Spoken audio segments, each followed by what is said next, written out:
اسلام تو پھر اتنا غیرت مند ہے کہ وہ بچوں سے ابو جہل کو مروا دیتا ہے، اور پھر بھی سامنے بیٹھ کر کہتے ہیں ستم کرے ذرا ہنر آزمائے، تو تیر آزما ہم جگر آزما، ہم نے تو اگر کیا ہے کروں تیرے نام پہ جاں فدا، نہ بس ایک جاں تو جہاں فدا، اور تو جہاں سے بھی نہیں جی بھرا، کروں کیا کروڑوں جہاں۔ حضور کا ذکر کوئی روک سکتا ہے بھائی قیامت تک؟ اور بے وقوفو، اسلام تو وہ ہے کہ حضور کے مقابلے میں اگر ابو جہل آ جائے نا، وہ بھی مکے کا سردار اور ابو الحکم بھی کہلواتا ہو، اسلام تو پھر اتنا غیرت مند ہے کہ وہ بچوں سے ابو جہل کو مروا دیتا ہے۔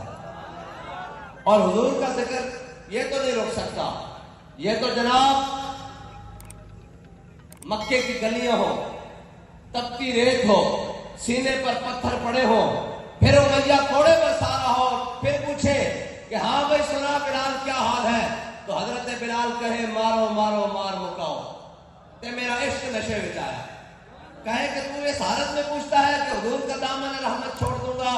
ہاں، یہ تو 313 ہو تو بدر میں جا کر بھی نہیں بھولتے، یہ تو 72 کربلا میں دے کر بھی حضور کا دامن نہیں چھوڑتے،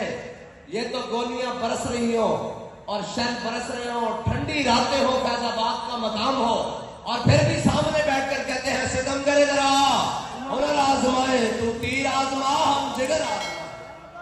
ہم نے تو جس کا دل چاہے کوئی ادھر سے کاٹ لے یا کوئی ادھر سے کاٹ، ہم نے گردنیں حضور کے نام کے لیے رکھی ہوئی ہیں۔ اور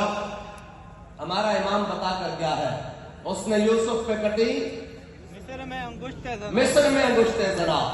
حضرت اما عائشہ صدیقہ فرماتی ہے لوامی زلیخا لو قد رأیتو، فرمایا یا رسول اللہ آپ کا والضحیٰ والعشیرہ اگر مصر کی عورتیں دیکھ لیتی نا تو انہوں نے پھل کاٹے تھے بے خیالی میں اور انگلیاں کاٹی تھی، اور وہ بھی عورتوں نے کہا یا رسول اللہ اگر آپ کا حسن دیکھ لیتی نا تو اپنے گلوں پہ چھریاں جان بوجھ کر بھی چلا لیتی تو انہیں پتہ نہیں لگتا۔